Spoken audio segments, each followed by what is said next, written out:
Could one of the greatest secrets of human history be hidden deep within the most remote mountain range on Earth? In 1938, a Chinese archaeological expedition, led by a professor named Qipu Te, ventured into the treacherous and largely unexplored Bayan Karaula Mountains, on the border between China and Tibet. This was a place of ancient legends, a place local tribes avoided. What were they searching for?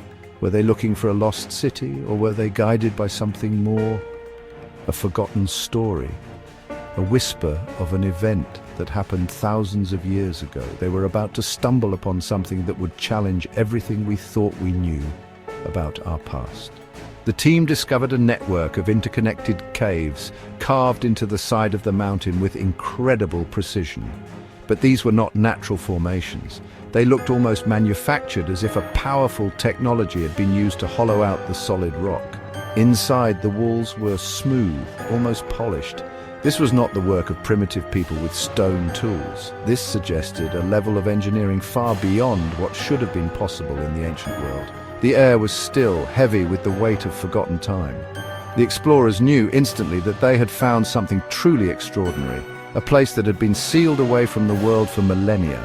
As they pushed deeper into the darkness, their flashlights revealed a truly shocking sight. Rows of neatly arranged graves, an entire cemetery, hidden from sight, preserved in the cold, dry air of the high altitude. But this was no ordinary burial ground. The atmosphere was electric with mystery. Who were the beings buried here? Why did they choose such a remote and inaccessible location for their final resting place? It was clear that this was a site of immense importance, a sacred place that held a profound secret.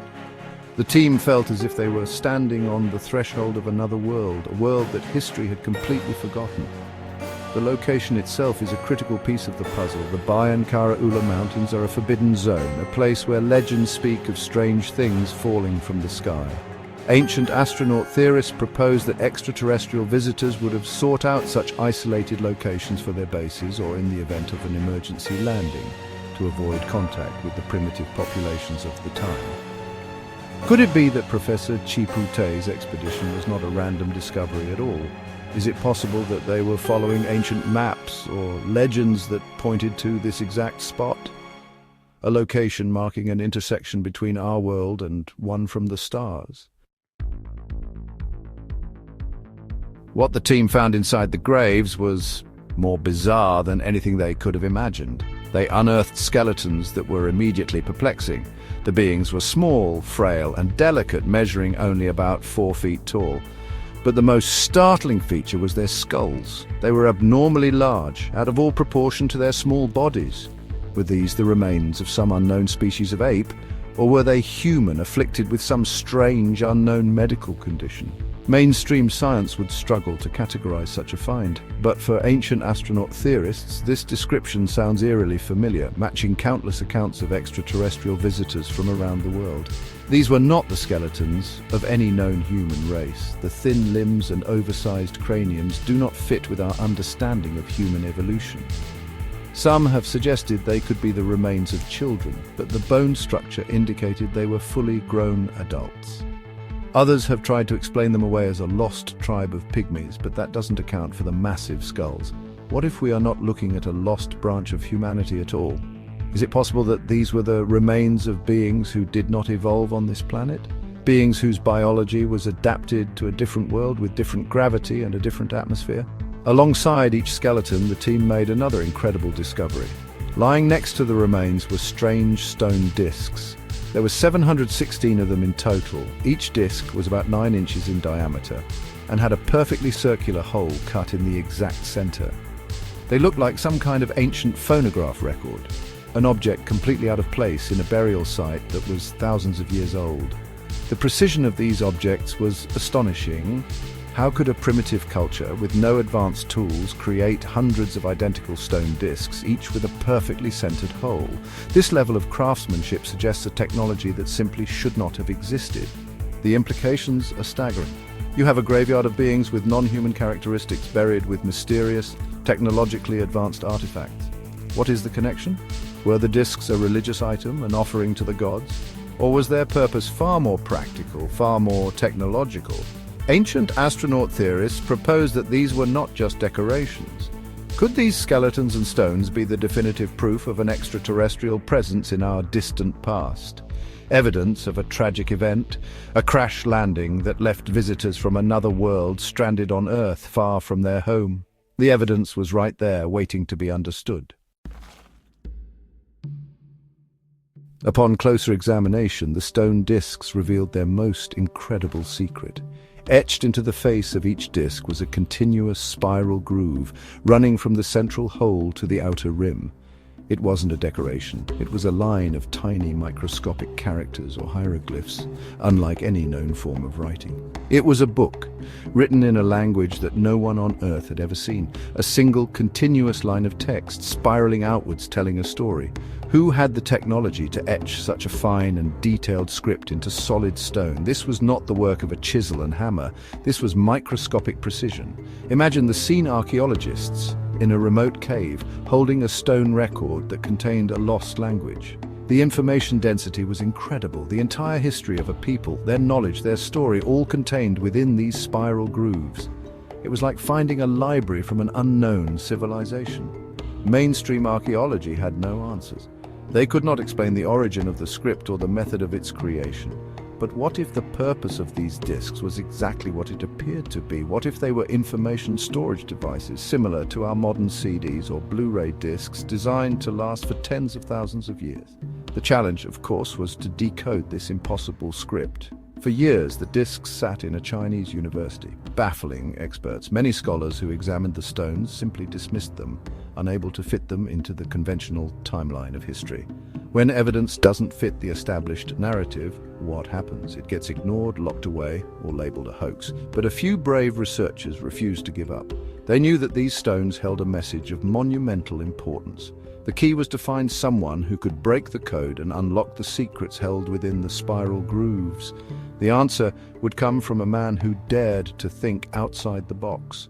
This concept of storing information in stone is not as far-fetched as it sounds.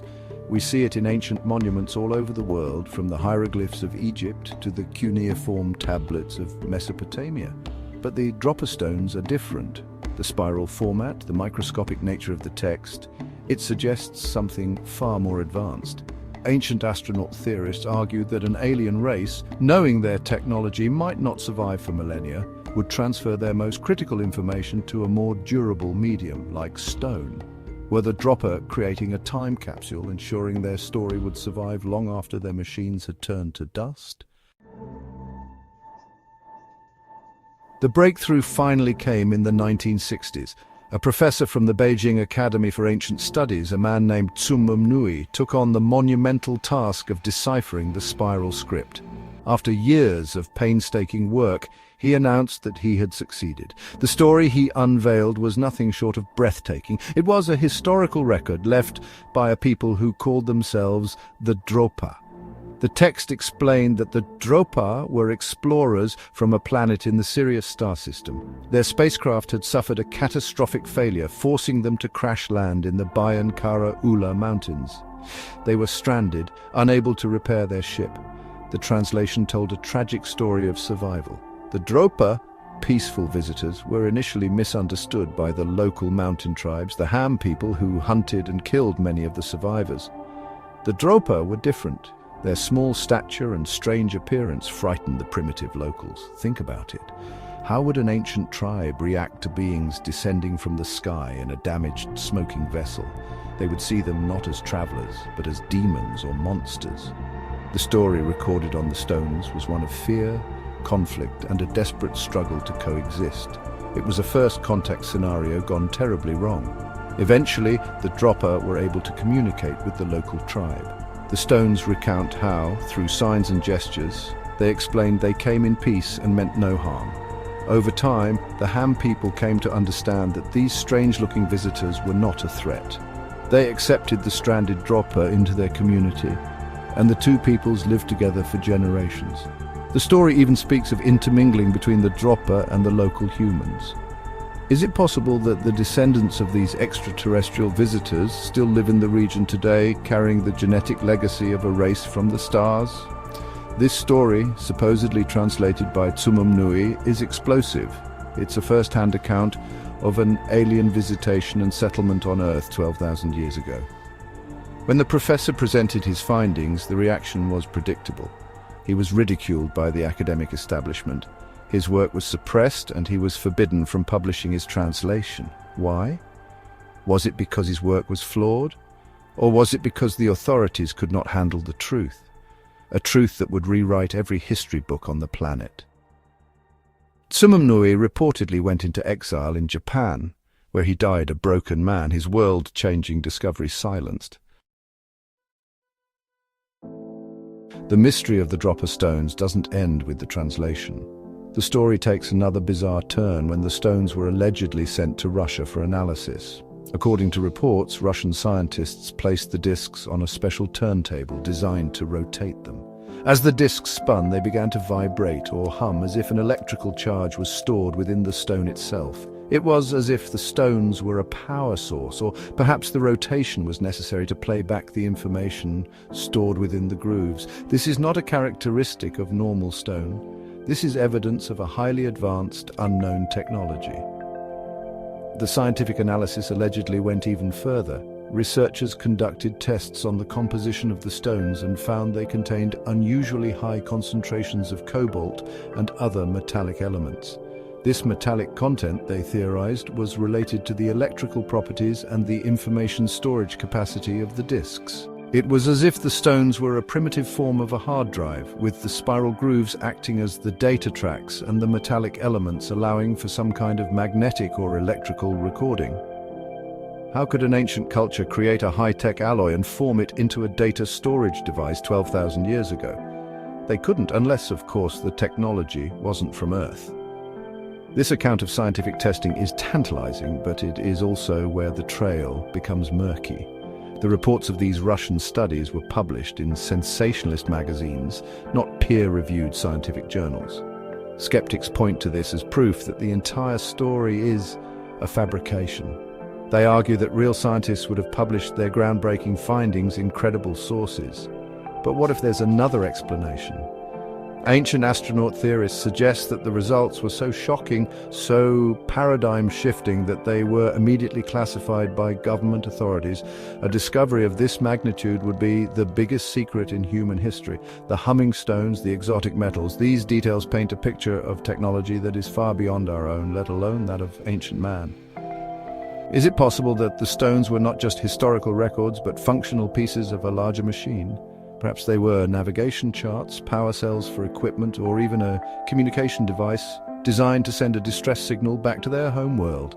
The fact that we cannot fully understand their function with our modern technology only deepens the mystery and points toward an origin that is truly out of this world.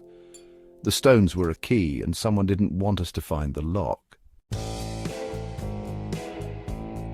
One of the most compelling and honestly frustrating aspects of the Dropa Stones saga is the complete disappearance of the evidence. Where are the 716 stone discs today? Where are the strange skeletons with the oversized skulls? According to the story, the stones were scattered across various universities and museums in China. A few were supposedly photographed by an Austrian engineer named Ernst Weger in 1974 at the Banpo Museum in Xi'an. But soon after, they vanished. Museum officials now deny ever having them. The original discovery site in the Bayankara Ula Mountains has never been officially identified. It's as if the entire discovery was wiped from the map.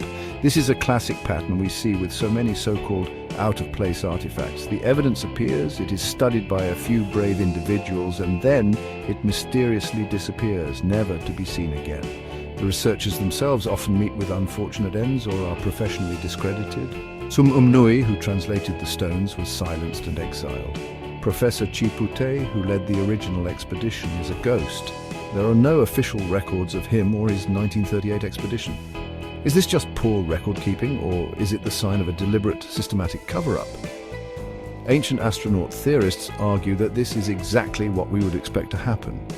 If a government, any government, were to get its hands on incontrovertible proof of alien visitation, would they announce it to the world? Or would they classify it, hide it away, and try to reverse engineer the technology for their own military and strategic advantage?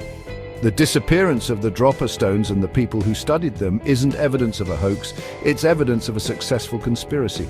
The silence from the authorities is deafening, and it speaks volumes. Believers in the story point to this suppression as the ultimate proof. If the stones were just a simple misidentification of common jade artifacts called bidiscs, as skeptics claim, why not just display them and prove it? Why the secrecy? Why erase the records of the professors involved? The effort to hide the truth becomes more compelling than the story itself. The stones are gone, the skeletons are gone, and the researchers are gone. All that remains is the story, a legend that refuses to die precisely because the powers that be seem so desperate to bury it. The story of the Dropa Stones is, well, fiercely debated. On one side, you have the skeptics and debunkers. They claim the entire narrative is a complete fabrication, a modern myth. They point out that the names of the key figures like Chipu Te and Sumum Nui don't appear to be authentic Chinese names and cannot be found in any official records. They argue that the story first appeared not in scientific journals, but in sensationalist UFO magazines and a German vegetarian publication. They say the photographs of the stones are simply pictures of common Chinese artifacts known as bidiscs, which have nothing to do with aliens. These skeptics believe the Dropa legend is a 20th century hoax created to capitalize on the public's fascination with Erich von Daniken's ancient astronaut theories.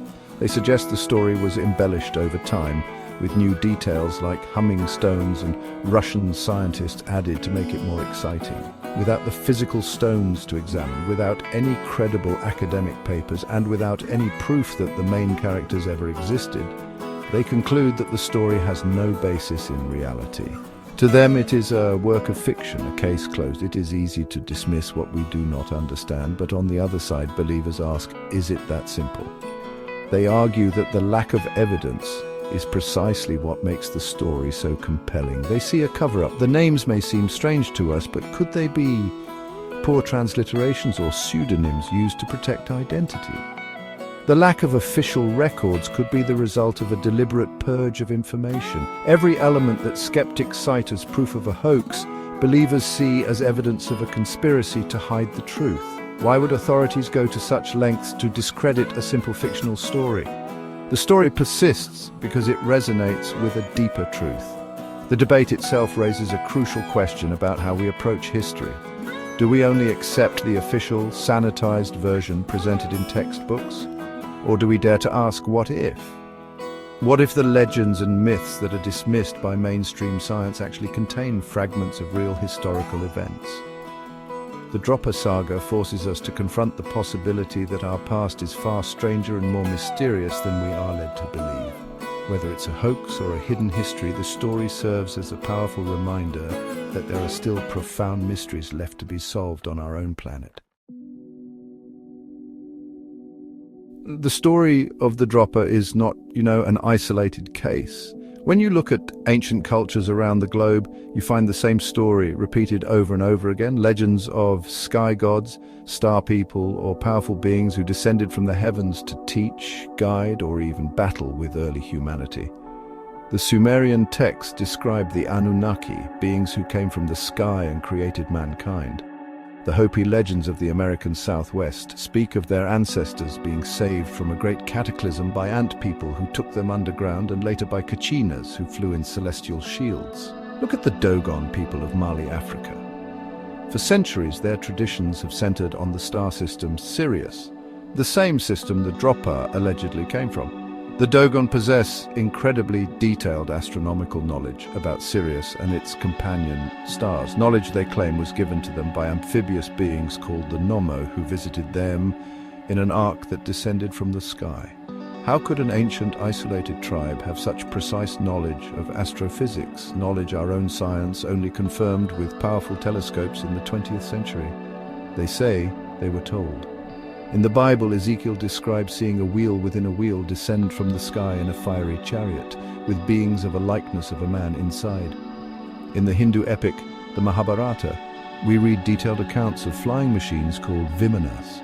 which were capable of traveling through the air into space and even underwater. These are not just fanciful myths. They are detailed, technical descriptions of advanced technology passed down through generations. Are all of these stories just a coincidence, or are they all describing the same phenomenon, contact with extraterrestrial visitors? The Dropa story fits perfectly into this global pattern. It is the Chinese version of a universal human memory, a memory of a time when we were not alone, a time when beings from other worlds walked the earth, interacted with our ancestors, and left behind an indelible mark on our culture, our genetics, and our legends. So when we hear the story of the Dropa, we are not just hearing a single strange tale from the mountains of Tibet. We're hearing an echo of humanity's shared, forgotten history, a history that tells us we have been visited before. So what are the Dropa Stones? Are they the ultimate proof of an alien crash landing in our distant past? A truth so powerful that it had to be hidden from the public? Or are they one of the most elaborate and persistent hoaxes of the 20th century? A work of pure fiction that has captured the imagination of millions. Today in 2025, we are no closer to a definitive answer. The physical evidence remains missing, the key figures have vanished from the historical record, and all we are left with is a tantalizing story that refuses to fade away. The mystery endures. The enduring power of the Dropa legend lies in the profound questions it forces us to ask. It challenges the very foundations of what we believe about our origins and our place in the universe. Is it really so arrogant to think that in a cosmos with trillions of stars, we are the only intelligent life? Is it so difficult to believe that a more advanced civilization might have visited our planet thousands of years ago? Perhaps the reason the story resonates so deeply is that, on some intuitive level, we feel that it could be true. It speaks to a collective sense that there is more to our history than we have been told. Until the day the 716 stone discs are brought out of hiding and presented for open international scientific analysis, the debate will continue. Believers will continue to see the hand of a global conspiracy intent on suppressing a paradigm-shattering truth. Skeptics will continue to dismiss it as a tall tale, a modern myth for a technological age. But the legend has taken on a life of its own. It is a testament to our undying curiosity, our need to explore the unknown, and our hope that we are not alone in the vast emptiness of space. Ultimately, the Dropa Stones are a symbol. They represent all the lost histories, the suppressed discoveries, and the unanswered questions that lie at the edge of our understanding. They remind us that history is not a closed book, but a living mystery with new chapters waiting to be uncovered. Perhaps one day, a new expedition will venture into the Bayankara Ula Mountains and find the caves once again, and perhaps this time the truth will not be silenced. Until then, we must continue to search, to question, and to wonder, is it possible?